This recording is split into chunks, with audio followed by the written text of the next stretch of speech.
할렐루야. 네, 우리는 지금 오늘부터 3주간 이 세례와 성찬 다 합쳐서 성례라고 하죠. 이 세 가지 주제를 가지고 함께 말씀을 나누려고 합니다. 그래서 아주 큰 틀은 은혜를 담는 그릇과 눈으로 보는 복음, 이런 메시지를 담아서 3주간 쭉 이어서 말씀을 전하려고 하고 있고, 마지막 주에는 우리 이제 요셉을 주제로 사경회를 3일간 진행을 할 겁니다. 그래서 8월 마지막 주는 요셉의 이야기로 마무리를 하고, 9월 첫째 주는 드디어 9월 첫째 주는 설립 1주년이 되어서 그때는 또 귀한 말씀을 함께 나누려고 합니다. 여러분, 시간이 왜 이렇게 빨리 가죠? 벌써 1주년이 됐고요. 우리 아이들도 이제 작년까지만 해도 1학년인데 지금 2학년. 그쵸?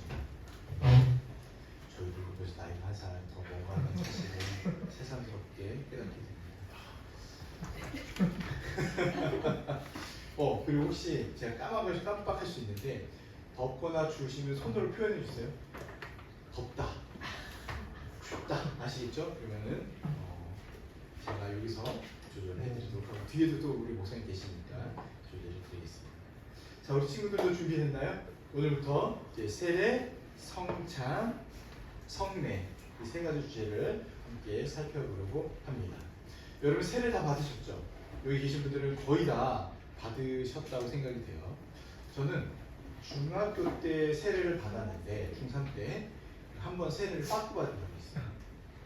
학습을 받고 나서 학습 때 교육을 받잖아요. 이제 매일매일 성경을 읽어야 됩니다 라고 했는데, 세례 문답을 하는데 목사님께서 지원이 너 성경 계속 읽었니? 아니요. 그러면 다음에 받아. 성경 계속 읽고 다음에 받아. 그래서 이제 울면서 이제 문답식에서 이렇게 이제 나온 그런 경험이 있습니다. 그래서 세례를 제수하는 사람.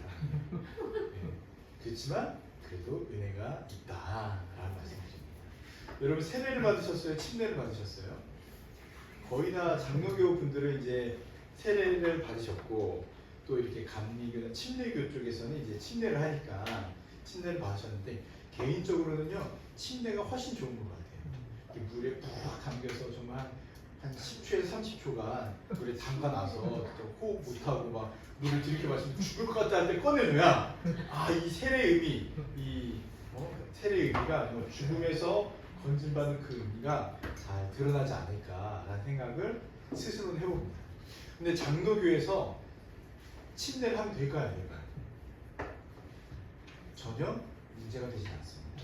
그렇지만 세례만으로도 그 의미가 충분하다라는 걸 우리가 믿기 때문에 세례를 하는 겁니다.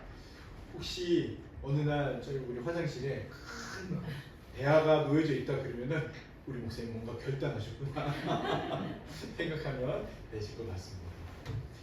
간단하게 세례는요, 구원의 효력을 눈으로 확인시켜주는 이 언약의 표와 인이라고 말씀드릴 수가 있습니다. 언약의 표라고 얘기할 때, 표징이라고 얘기할 때 그건 뭐냐면 반지예요, 반지. 결혼하면 뭐 끼죠? 서약하면서 반지를 끼잖아요. 그래서 그 반지만 보면 이 사람은 결혼한 사람이구나 라는 걸 알 수 있듯이, 이 세례는 우리에게 반지와 같은 거예요. 하나님께서 이 사람은 구원받은 백성입니다 라고 표징을 주는 그런 거고, 인은 뭘까요? 인 박혔다 할 때 그 인은 도장을 찍어주는 겁니다. 그래서 구원받은 백성이요, 나의 백성이요, 내 자녀다라는 것을 반지도 끼워주시고 도장도 찍어주시는 것이 세례다 생각하시면 돼요. 간단하게 그렇게 보시면 됩니다.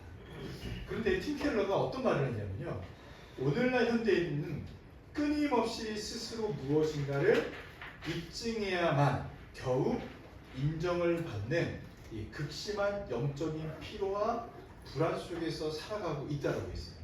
팀 켈러가 미국 그 뉴욕에 뉴욕이라는 그 아주 발달한 대도시잖아요.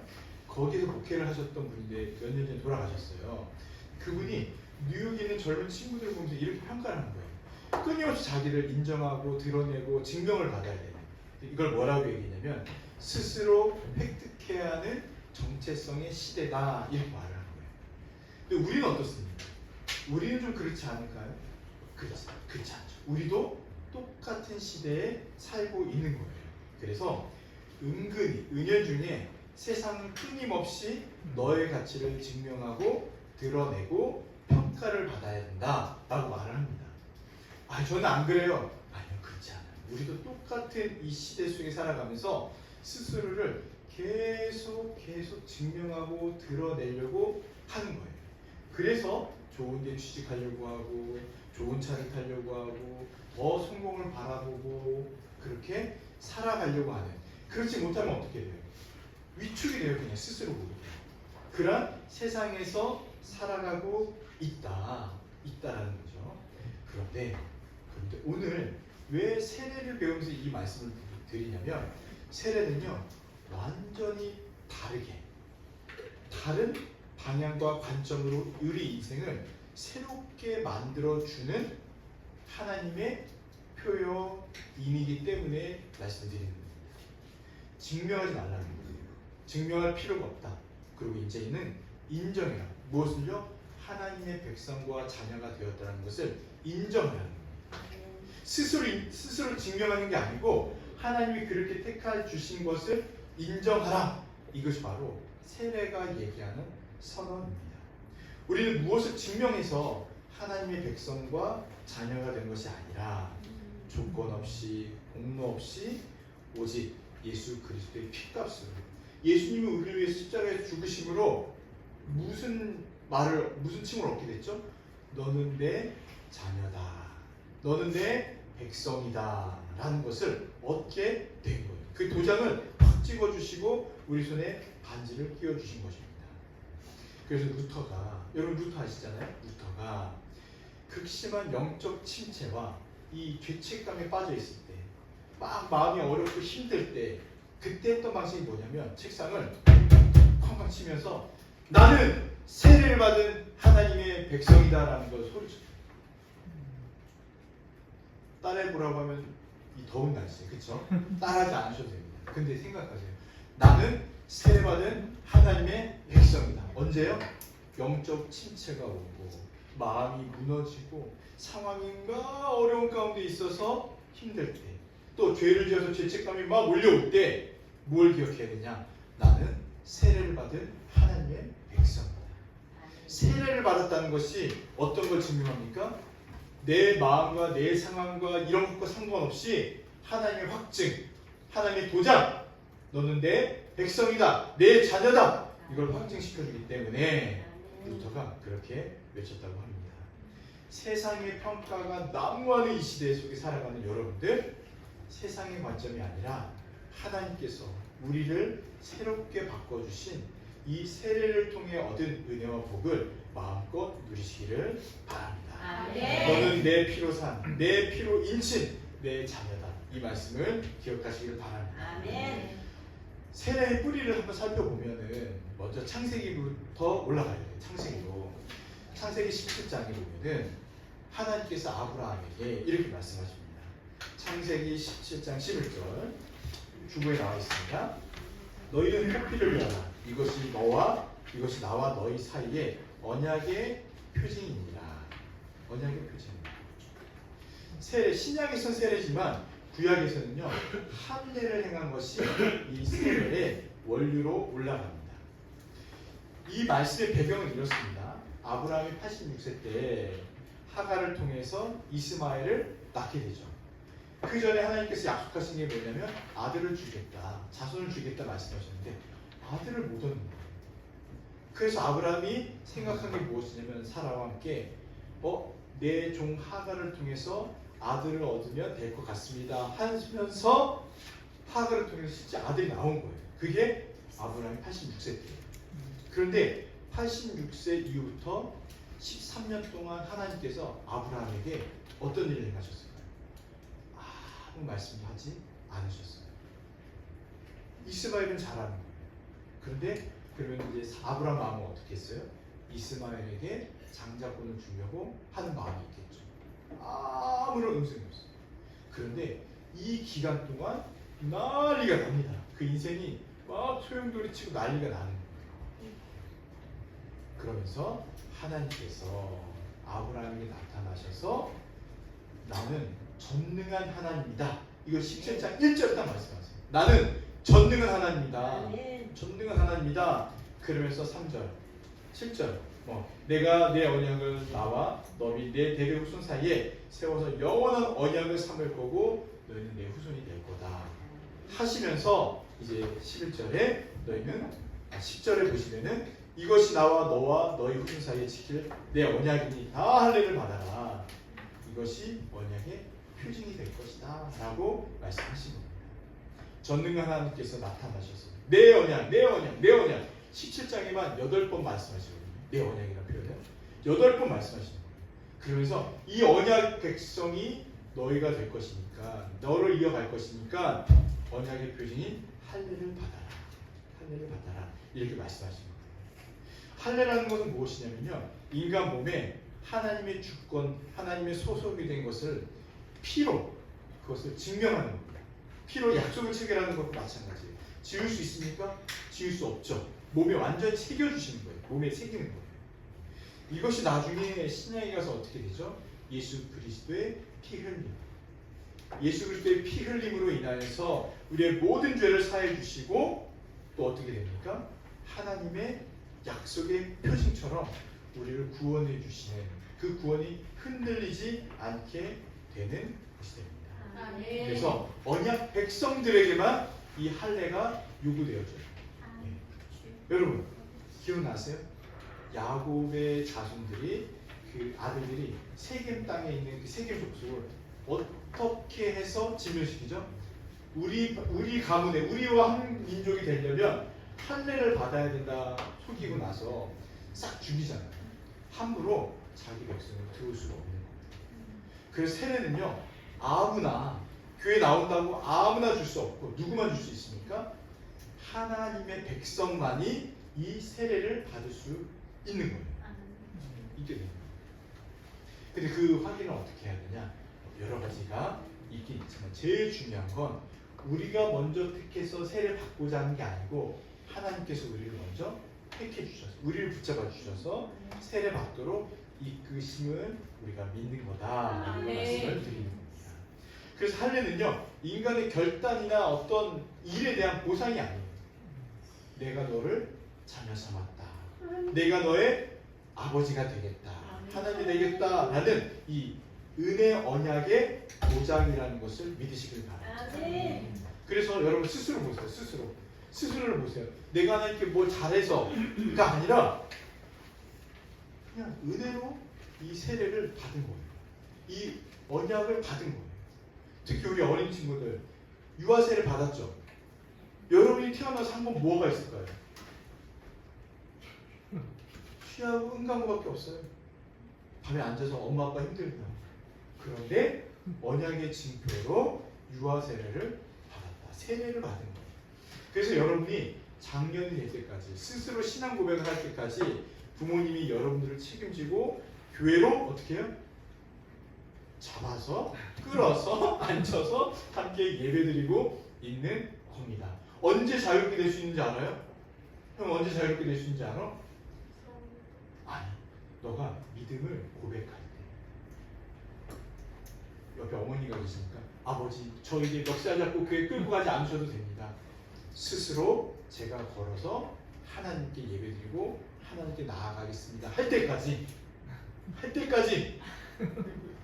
여러분의 목줄은 부모님에게 달려 있다라는 겁니다. 그런데 이 구약의 할례가 신약의 세례로 완성이 되어진 거예요. 골로새서 2장 11절 12절 우리 한번 읽어볼까요? 주보에 나와 있습니다. 같이 읽어보겠습니다. 시작. 또 그 안에서 너희가 손으로 하지 아니한 할례를 받았으니 곧 육의 몸을 받는 것이요 그리스도의 할례니라. 너희가 세례로 그리스도와 함께 장사되고 또 죽은 자들 가운데서 그를 일으키신 하나님의 역사를 믿음으로 말미암아 그 안에서 함께 일으키심을 받았느니라. 아멘. 골로새서 보니까 그 안에서 예수 그리스도 안에서 너희가 이제는 손으로 하는 할례가 아니라 어떤 거예요? 그리스도의 할례를 받아야 돼요. 그게 바로 뭐냐면 세례인 겁니다. 그래서 이 세례는 그리스도와 함께 장사되고 다시 일으킴을 받는 놀라운 신비가 있다라고 지금 골로새 말씀에 나와 있는데, 중요한 것은 앞에도 말씀드렸지만 세례는 인간의 결단, 우리의 결단, 이것이 우선하지 않는다는 거예요. 제일 중요한 것은 하나님의 선행적 언약을 체결하심, 그러니까 우리를 먼저 택하시고 부르심, 그걸 통해서 우리가 하나님을 믿고 그 믿음으로 말미암아 교회가 공적으로 세례를 주는 겁니다. 세례를 주는 거예요. 그래서 여러분 오해하시면 안 돼요. 어떤 거냐면 세례를 받아야지만 구원을 받는다, 이건 아니에요. 왜냐하면 영적 세례, 그리스도를 믿음으로 말미암아 그 세례는요, 이미 세례를 받기 전에 받을 수밖에 없어요. 왜요?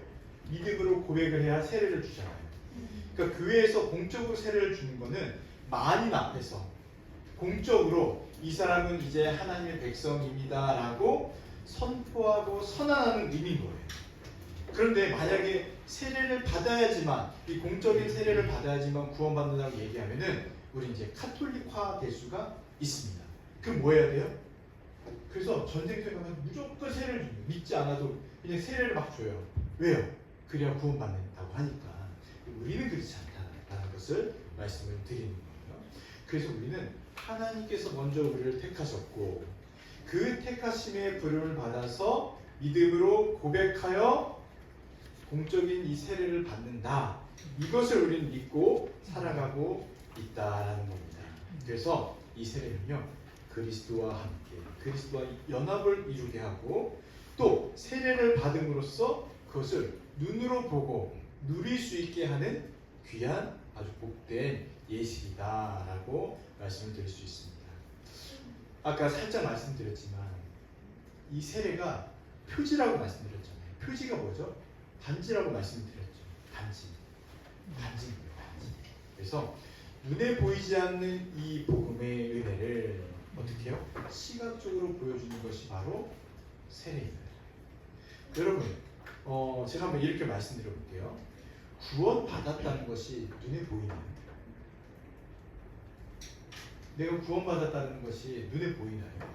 뭐 만화 영화 같은 거 보면 이렇게 머리에 고리가 달려 있거나 아니면 뒤에 후광이 비치거나 날개가 생기거나 막 그러잖아요. 근데 여러분, 구원받은 사람이 눈에 구분이 되나요? 구분이 안 되죠. 또 예수님이 우리의 죄를 다 사하셨다고 믿는데 그 속죄 받음이 눈에 보이나요? 우리 친구들 눈에 보이나요? 눈에 보이면 좀 이상한 거예요? 눈에 보이지 않다라는 거예요. 그런데 이것을 어떻게 우리가 알 수 있냐? 그 믿음을 어떻게 알 수 있냐? 라고 하는 것이 바로 세례를 통해서 우리가 보는 것입니다. 그래서 세례라는 이 행위를 통하여서 침례는 물에 잠기게 하고 세례, 물을 뿌리고 머리에서 흘러서 내게 하고 이러한 행위를 통하여서 눈으로 보여주는 거예요. 당신은 속죄를 받았습니다. 당신은 구원받았습니다. 이걸 보여주는 겁니다. 그럼 그걸 통해서 우리는 뭘 해요? 아멘, 아멘하고 세례를 받는 사람도 그걸 직접 체험하고 또 그것을 보는 우리도 저 사람이 정말 구원을 받았구나 라는 것을 보게 되는 것이죠. 그리고 도장 찍는, 너는 내 소유다, 너는 내 백성이다, 내 소유가 됐다, 이것을 아주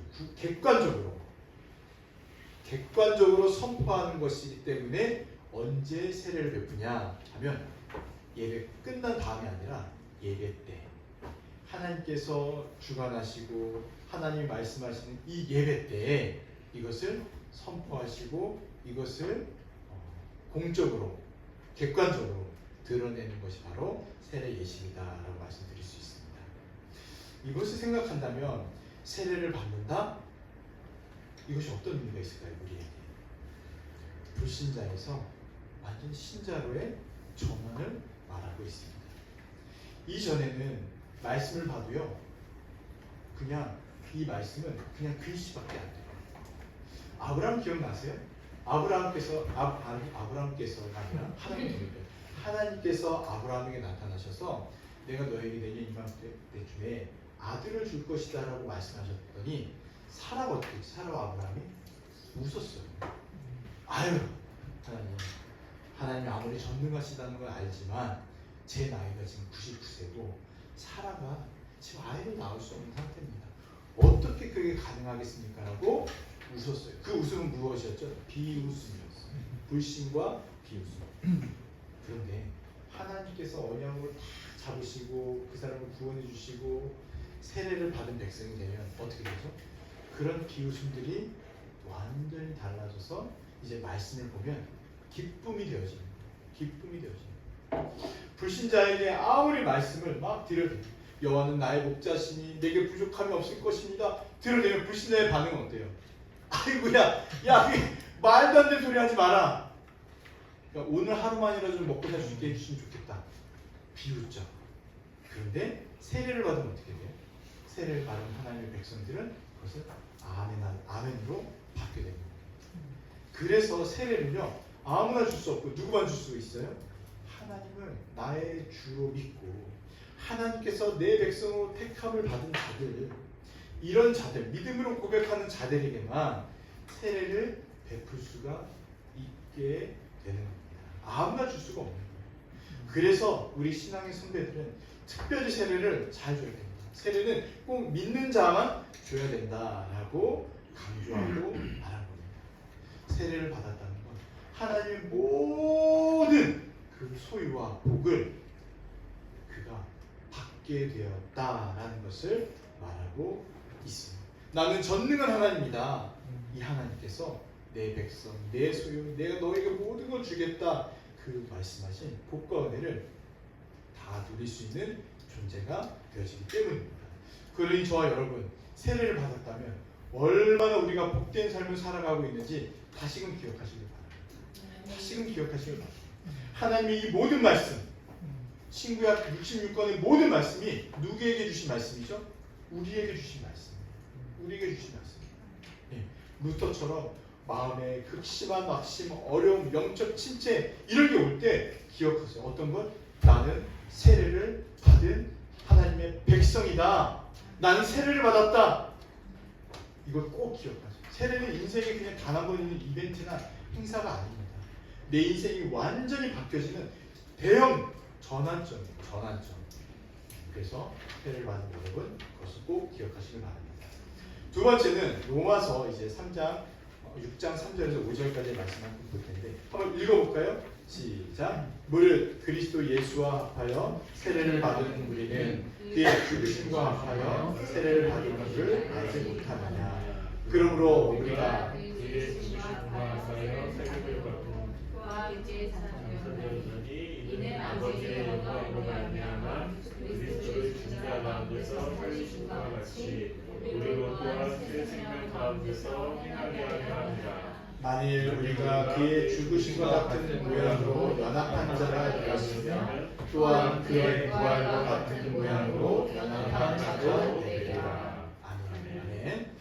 세례라는 이 신비는 어떤 거냐면요, 그리스도와 실질적인 연합을 이루는 겁니다. 실질적인 연합을 이루는 겁니다. 여러분 세례 받으셨을 때 어땠습니까? 어떤 기억이 있으세요? 정말 감사와 감격이 있었습니까? 그리스도와 신비한 연합을 이룬다는 사실을 알고 그것이 깊은 은혜가 되었습니까? 아니, 저는 목사님께 혼난 기억이 있어요. 그 기억이 아주 강해요. 왜냐하면 세례를 받는다고 하니까 특별한 예식이잖아요. 그래서 옷을 잘 입고 오고 잘 꾸미고 오래요. 그때 전사님께서. 그래서 저에게 있는 그 당시 1990년대 초반에 가장 저에게 있었던 좋은 옷은 기지바지.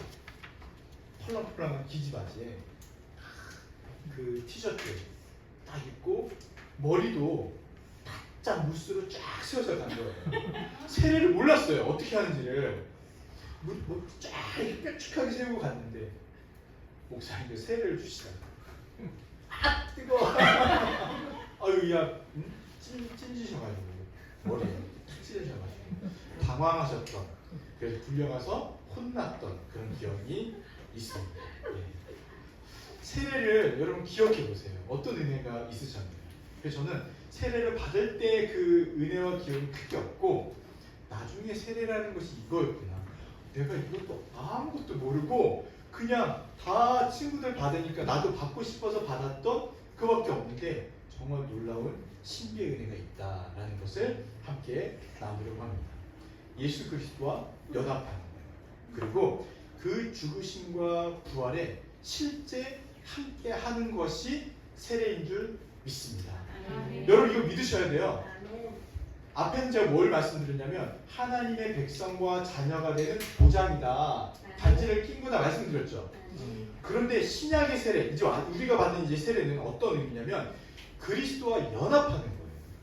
그의 죽으심과 그의 부활하심이 실제 우리의 죽음과 부활로 연결되어 있다는 것을 말씀드리고 있는 거예요. 그래서 사도 바울이 3절과 5절에서 합하여 연합 이 얘기를 계속 반복해요. 합하다는 것은 어떤 것이냐면 그리스도와 합하여, 그리스도와 합하여 이렇게 나와 있잖아요. 이것은 에이스 이런 뜻인데 경계를 넘어서서 어떤 영역 안으로 들어가는 겁니다. 그러니까 위치 이동이에요. 위치 이동, 영역의 이동.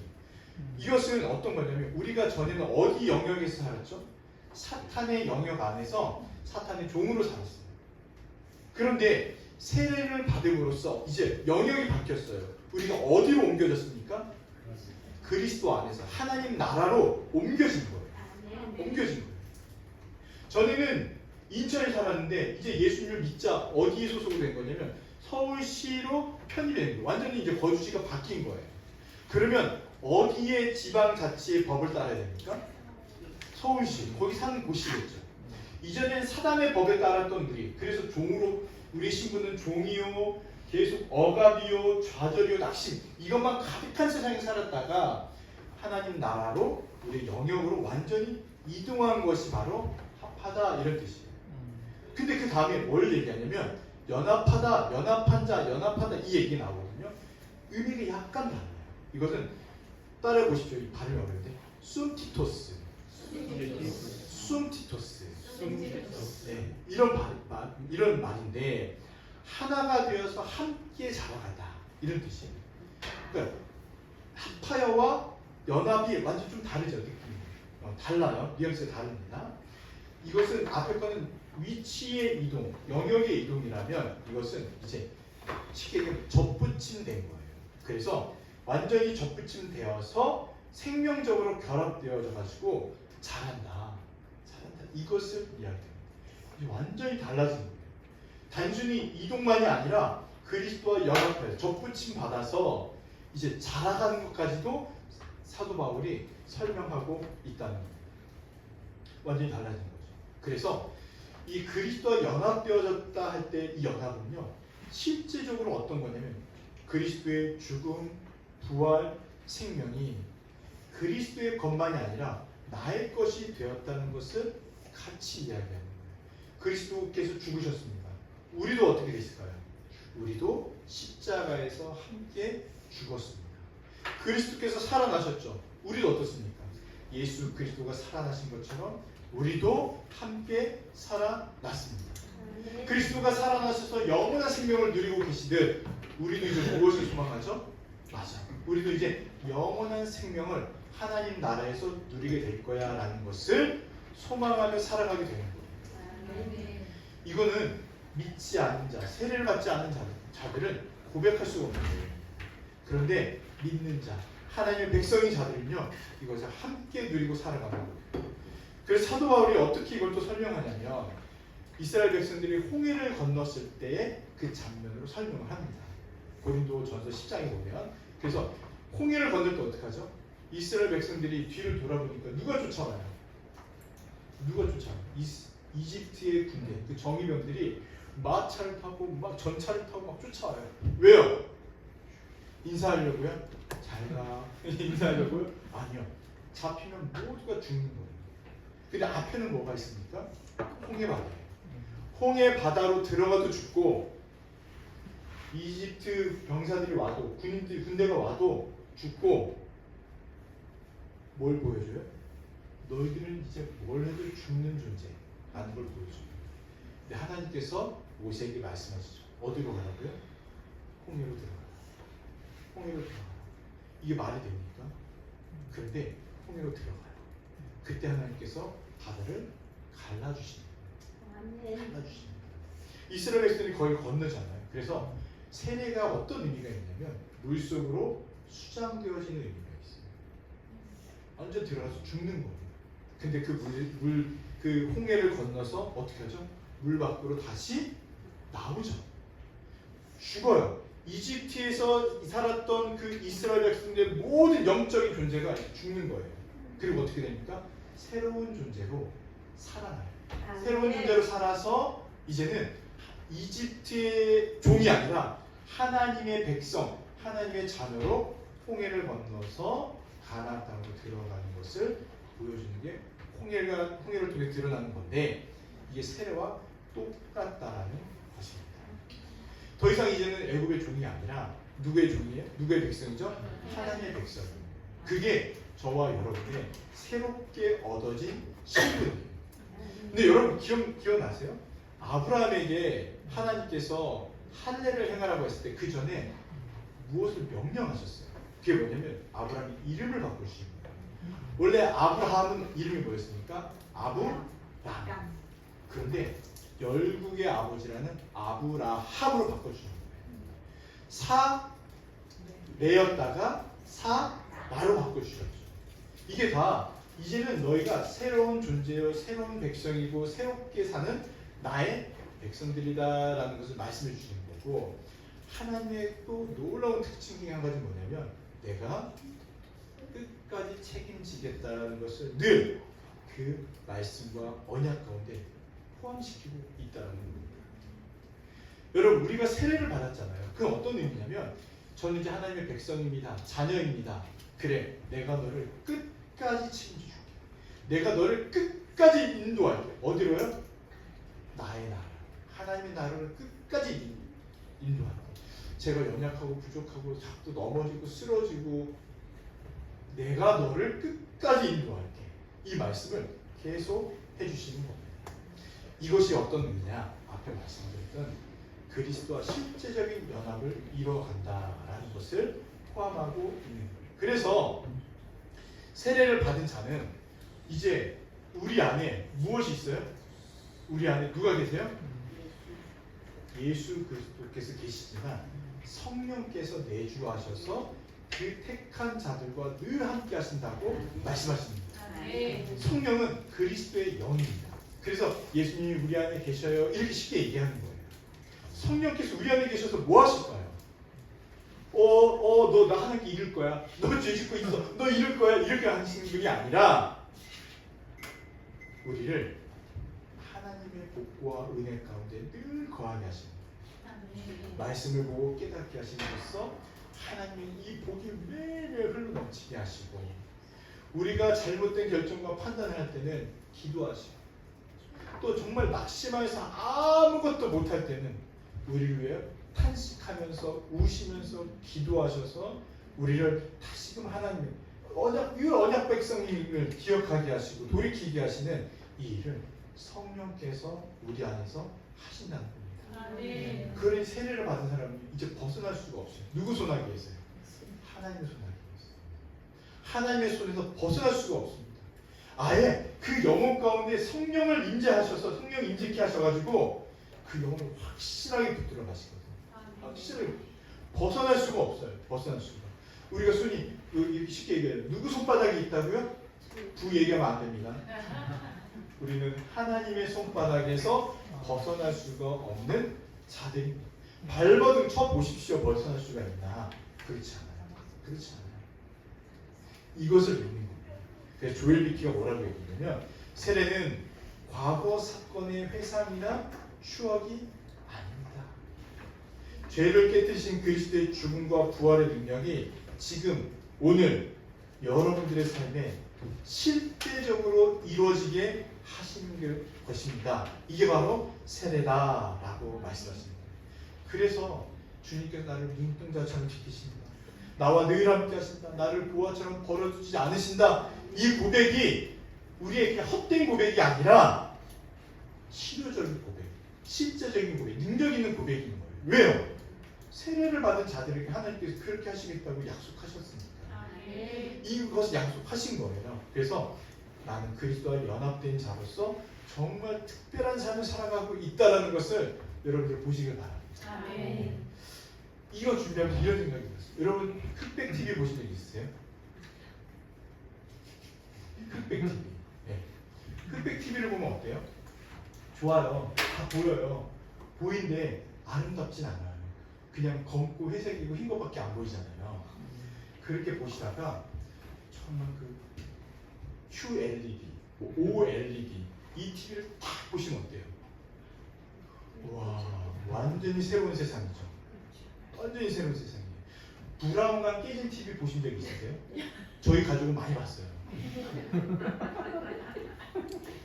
누가 세대를 깨가지고 많이 봤는데 그 깨진 TV를 보다가 정말 멀쩡한 TV를 딱 보는 순간 세상이 달라 보여요. 너무 선명하고 하나하나가 다 보여요. 이게 어떤 거냐면 우리가 세대 받기 전에는요 이 세상을 볼 때 어떻게 보여요? 그냥 온통 흑빛, 잿빛 정말 아무런 거예요. 그런데 세례 받고 새로운 신분을 얻고 예수 그리스도와 연합하여서 성령께서 함께 하시면서 살아가는 인생은 이제 어떻게 보여요? 흑백 TV, 깨진 TV 보던 인생이 이제는 우와 총천연색으로 진짜 이 칼라 TV를 보듯이 칼라 TV 너무 옛날 말 같지만 QLED TV를 보듯이 완전히 새로운 세상을 보는 것과 똑같은 것이 그리스도와 연합한 자들의 특징이다라는 것을 말씀드립니다. 말씀을 한번 묵상과 적용해 보면 이스라엘 홍해를 건널 때 이스라엘 백성들은요 거기에 죽지 않았어요. 누가 죽은지 아세요? 그 마병 전차 이집트의 군대가 홍해를 똑같이 건너려고 할 때 어떻게 되는지 아세요? 모두가 다 수장되었어요. 죽었어요. 하나님을 믿는 백성들은 죽음에서 건짐을 받습니다. 하나님을 믿지 않는 백성들은 어떻게 될까요? 죽음이 그냥 끝이다라는 것을 보여줍니다. 그러니 저와 여러분 그리스도와 연합하고 그리스도와 합하여 위치도 이동되고 이제는 완전히 그리스도와 연합되어져서 살아가는 저와 여러분들은 그리스도의 십자가와 함께 우리의 모든 죄가 죽었음을 믿고 또 그리스도가 살아난 것처럼 부활하신 것처럼 우리도 새 생명으로 부활하여 살아가고 있음도 믿으시고 날마다 성령께서 우리를 지키고 돌보고 함께 하시면서 하나님의 백성으로 살아가게 하시는 것을 믿으시기를 바랍니다. 아멘. 속지 마십시오. 속지 마십시오. 우리의 과거, 우리의 이전의 이집트의 삶, 그 노예 삶, 종의 삶 이런 것들에 속지 마십시오. 우리 이제 어떤 삶을 살아간다고요? 하나님의 백성, 하나님의 백성으로 살아가고 있으니 속지 말고 착각하지 말고 영안을 열어서 그 환한 하나님 나라의 백성으로 잘 살아가시길 바랍니다. 세 번째로 하나님의 자녀의 이 새롭게 된 이 신분의 은혜를 다시 한번 생각해 보면 좋겠습니다. 로마서 6장 6절에서 11절인데 한번 보십시오. 우리가 알거니와 옛사람은 죽었어요. 다시는 우리가 죄에게 종노릇하지 않은 존재가 되었다라는 것을 사도 바울이 이야기하고 있습니다. 7절 이제 죄의 죽은 자가 죄에서 벗어나 무엇을 얻어요? 의롭다 하심을 얻었다. 이렇게 7절에서 이야기하고 있습니다. 그러면서 11절 같이 한번 읽어보겠습니다. 시작. 이와 같이 너희도 너희 자신은 죄에 대하여는 죽은 자요 그리스도 예수 안에서 하나님께 대하여는 살아있는 자로 여기시라. 아멘. 그리스도를 믿음으로 우리의 삶의 영역이 바뀌었고요. 또 실제적인 연합을 이뤄서 이제 살아가는 자로 바뀌었습니다. 이렇게 우리가 지금 살아가고 있는 거예요. 그래서 6절에서 10절까지는 너희는 더 이상 죄의 종이 아니다. 죄의 종이 아니다. 이 얘기를 계속 반복해서 강조하고 있습니다. 예수 그리스도와 함께 십자가에 못 박혀 죽었고 그리스도께서 우리를 위하여 대속적 죽음을 당하셔서 너희에게 뭘 주셨다? 의롭게 하심을 주셨다. 의롭다 하심을 주셨다는 거예요. 그러니 이제는 죄의 종이 아니라 누구요? 하나님의 백성이요. 자녀로 살아가는 완전히 새로운 신분을 얻게 되었다. 죄로부터 그 모든 권세부터 자유함을 얻었고 더 이상 거기에 억눌리고 종노릇하지 않아도 된다. 사망이 종노릇하지 않아도 된다. 이 얘기를 하고 있는 겁니다. 그리고 갈라디아서 3장 27절 주보 마지막에 있는데 같이 한번 읽어보겠습니다. 시작. 누구든지 그리스도와 하기 위하여 아멘. 누구든지 세례를 받은 자는요, 이제 옷을 입었는데 그 옷이 뭐예요? 그리스도로 옷을 입었대요. 그리스도로 옷을 입었대요. 제가 지금 무엇을 입고 있습니까? 양복을 입고 있죠. 예, 양복을 입었어도 여러분은 누구를 보고 있어요? 제가 보이죠. 예, 뭐 장동건 뭐 이런 사람이 보이는 게 아니잖아요. 예, 눈도 작고 맞죠? 제가 눈이 막 커 보이지 않잖아요. 옷을 입었다고 해서 달라지지 않아요. 그런데 그리스도로 옷을 입었다는 건 어떤 거냐면요, 완전히 우리가 그리스도 안에 쏙 들어가는 거예요. 어떻게 상상하시면 되냐면 커다란 인형탈을 쓰고 있듯이 이제는 내가 서 있는데도 누구를 보는 거예요? 예수님을 보는 거예요. 그리스도를 보는 거예요. 그런 존재로 우리가 완전히 바뀌었다는 거예요. 누가요? 세례를 받으면 그리스도로 옷을 입었다라고 얘기해요. 이 개역 개정 버전 말고 제가 새 번역 한번 읽어드릴게요. 26절, 27절 이렇게 나왔습니다. 여러분은 모두 그 믿음으로 말미암아 그리스도 예수 안에서 하나님의 자녀들입니다. 이해되시죠? 믿음으로 말미암아서 이제 하나님의 자녀가 된 거예요. 그래서 27절 여러분은 모두 세례를 받아 그리스도와 하나가 되고 그리스도를 옷으로 입은 사람들이기 때문입니다. 왜냐하면 세례를 받았기 때문에 이렇게 설명하고 있는 거예요. 그리스도로 옷을 입었다. 우리는 이제 그리스도 안에서 살아가는 자다. 이거를 보셔야 돼요. 이걸 믿으셔야 돼요. 그래서 이제 여러분이 딱 걸어오시잖아요. 그럼 누가 와요? 예수님 안에 있는 성도가 들어오는 거예요. 우리 아이들이 들어오잖아요. 아까 인형 갖고 막 이만한 인형 갖고 들어왔잖아요. 제 눈에 인형이 안 보여요. 뭐가 보여요? 예수 그리스도 안에 있는 아이들이 거짓말하면 안 돼요. 인형이 보였어요. 그렇지만 영적으로는 우리 아이들이 그리스도 안에 있는 아이들이 이제 들어오는 거예요. 여러분 한번 옆에 분 보십시오. 누가 보여요? 네, 그분이 보이죠. 그렇지만 어떤 분이냐? 예수 그리스도 안에 있는 분이에요. 여러분 예수님 소중해요, 안 소중해요? 얼마나 귀해요. 그러니까 찬양하고 영광도 돌리잖아요. 근데 여러분 옆에 있는 분이 누구라고요? 그 영광과 찬양을 돌리는 그분 안에 있는 영적인 존재들이에요. 그래서 소중하고 귀하고 한 영혼 한 영혼이 너무 천하보다 귀한 거예요. 아멘. 지금 우리가 그렇게 살아가고 있습니다. 제가 뭘 말씀드리고 싶냐면 여러분 그 사람의 품격을 드러내는 것은 여러 가지가 있지만 제일 눈을 딱 보이게 드러내는 게 뭐냐면 옷이에요. 옷. 그래서 옷을 격식 있는 자리에 가려면 옷을 잘 입고 가야 된다라고 얘기하는 거예요. 예. 여러분 아주 귀한 분 만나는데 청바지에 반바지에 또 뭐 슬리퍼 쪼리 이런 거 신고 나가면 어떻게 보겠어요? 나를 무시하나? 이렇게 생각할 수도 있는데 정말 정장 딱 입고 양말도 발가락 양말 딱 신고 구두 신고 넥타이 딱 메고 이렇게 만나러 가요. 그럼 그분은 어떻게 느낄까요? 역시 나를 귀하게 존귀하게 여겨주는구나 이렇게 생각하겠죠. 네, 이렇게 생각할 거예요. 그 얼마 전 유튜브를 봤는데 크루즈를 타도요 정말 그 VVIP실에 묵으신 분들은 식사를 할 때 편하게 입고 가면 안 된대요. 옷을 정장으로 입고 가야 들어갈 수가 있다는 거예요. 왜냐면 우리 식당은 이런 곳이다라는 것을 보여주려고 하는 것 같아요. 여러분은 누구의 옷을 입었다고요? 무슨 옷을 입었다고요? 그리스도로 옷을 입었죠. 그리스도 옷을 입은 거예요. 그럼 여러분 스스로가 생각하세요. 나는 품격 있는 여자야. 나 이게 나오는 여자야. 그게 아니고 나 그리스도로 옷을 입은 여자야. 나 그리스도로 옷을 입은 학생이야.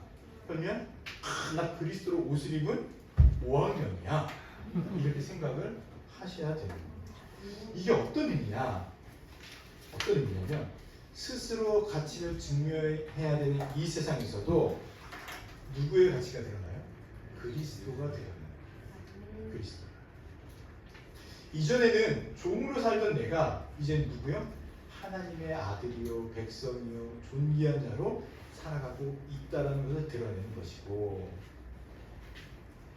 더 이상 이 세상 안의 가치관과 이 세상의 것들에 현혹되어서 살아가는 인생이 아니라 하나님께서 그리스도의 백성들에게 주신 그 가치관과 그 문화, 가나안 땅의 문화가 아니라 하나님의 백성들에게 주신 이 가치관과 문화로 살아가도록 하신 거예요.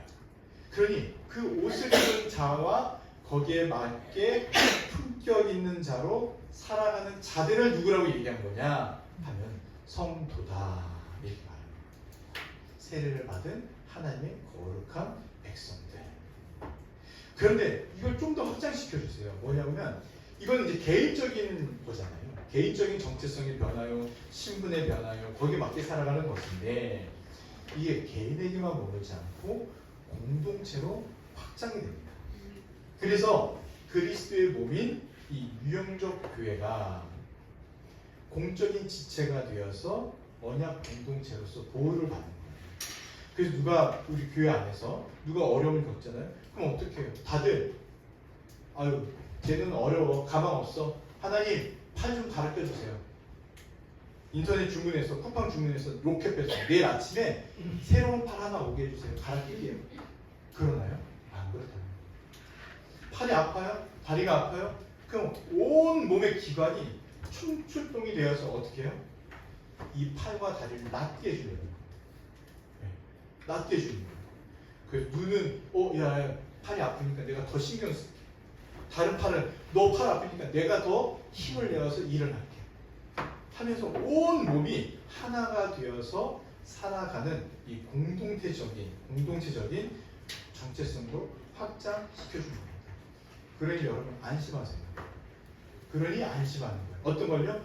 내가 좀 힘들고 내가 좀 흔들려도 정말 힘들 때는요 책상 칠 힘조차도 없고 나는 세례받은 자다 며칠 목소리조차 안 나올 때 누가 노래치려요? 옆에서 야 너는 세례받았다. 너는 세례받은 하나님의 백성이지 않냐. 하나님 이 지금 세례받은 하나님의 백성입니다. 대신 기도해주고 외쳐주고 대신 함께 해주는 것이 바로 그리스도와 연합된 그리스도로 옷을 입은 자들이라는 거예요. 지금 사도 바울이 계속 그 얘기를 합니다. 그러면서 마지막에 뭘 얘기해요? 그렇게 되었다는 것을 살아있는 자로 여길지어다.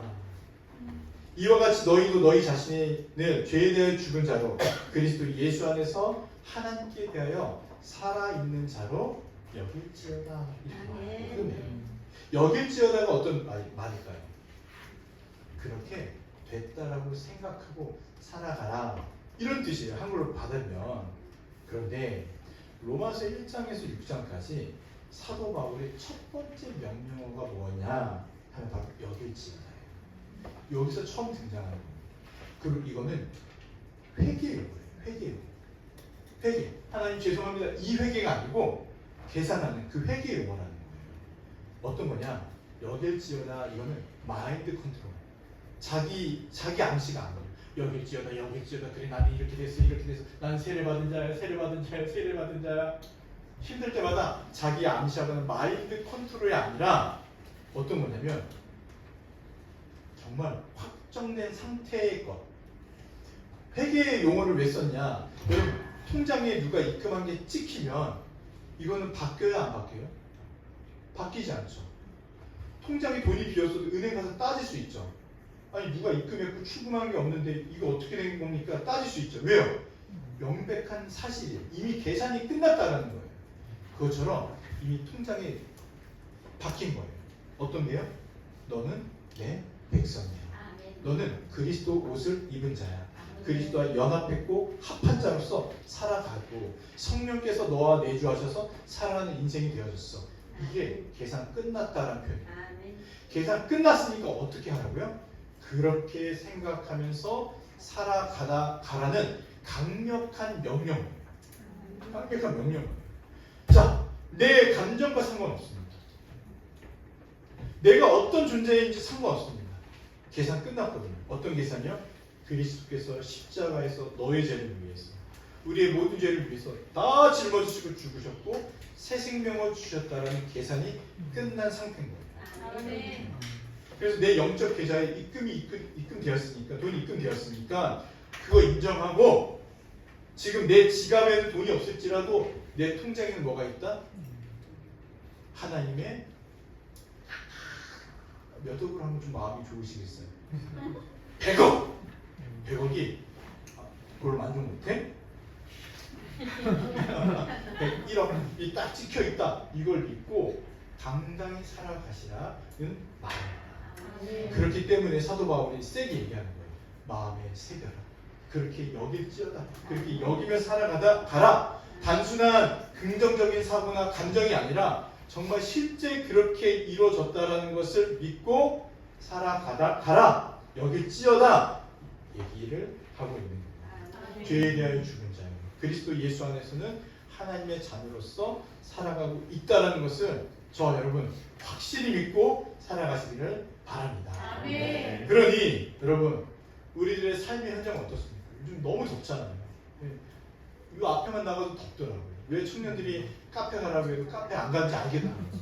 너무 더워요. 너무 더워요. 거기 가는 길조차도 더워요. 근데 제가 예언을 한 가지 해드리면, 여러분 이번 한 주도 더울 겁니다. 시원한 바람이 오더라도 제 마음은 더울 겁니다. 왜요? 인생이 그렇게 다 내 생각과 내 계획대로 이루어지지 않더라고요. 막 곳곳에서 문제가 터지고 사단도 가만히 있지 않아요. 계속 낙심시키고 영적 침체를 일으키려고 하고 무너지게 하고 막 그래요. 막 만들어 간단 말이에요. 그래서 쉽지 않을 거다. 그치만 여길지어다. 뭘 여겨야 돼요? 우리 주께서 나와 함께 하시고 나를 돌보시고 나를 입히시고 그리스도와 연합된 존재로서 자라게 하실 것이고, 신앙이 밑바닥치는 것 같지만 아직 밑바닥이 아니요. 누가 받치고 있어요? 성령께서, 우리 주님께서 나를 받쳐서 다시 들어 올리키고 계시는 그 매일매일의 은혜를 누리시기를 바랍니다. 아멘. 이걸 여기면서 사시기를 바랍니다. 아멘. 사단이 방해할 거예요. 사단이 우리를 넘어뜨리려고 할 거예요. 별거 아닌 것 가지고도 마음을 무너뜨리게 하고, 또 여러 일들이 막 생겨나게 해서 하나님께 나오지 못하게, 말씀을 듣지 못하게, 말씀을 믿지 못하게 할 거예요. 끝까지 방해할 거예요. 특히 누구를요? 세례를 앞두고 있다면. 세례를 앞두고 있다면 더 방해할 거예요. 왜요? 끝까지 무너뜨릴 거예요. 세례 받으면, 예수 그리스도를 믿으면 어떻게 되니까요? 이제는 돌이킬 수 없습니다. 끝까지 방해하려고 할 거예요. 여러분 이걸 이겨내셔야 돼요. 근데 저와 여러분 거의 다 세례를 받았잖아요. 그러면 세례 받은 자로서 사탄은 또 어떻게 하죠? 그 마음을 무너뜨리려고 할 거예요. 낙심케 할 거예요. 그때 무너지지 마시고 영적 침체에서 이겨내셔야 됩니다. 누구처럼요? 루터처럼. 영적 전쟁 앞에서도 책상을 치면서 나는 그리스도의 세례를 받은 하나님의 백성이다. 하나님의 도장 찍고 인이 박힌 그런 백성이다라는 것을 외치며 살아가시기를 바랍니다. 아멘. 너는 내 아들이다. 너는 내 딸이다. 이 말씀을 기억하시기 바랍니다. 그리고 스스로 생각하십시오. 나는 VIP가 아니다. 나는 VVVVIP다. 하나님께서 우리가 어떤 존재인데 이렇게까지 여기고 귀하게 여겨주셨다. 이걸 믿고 살아가시는 저와 여러분이 되시기를 바랍니다.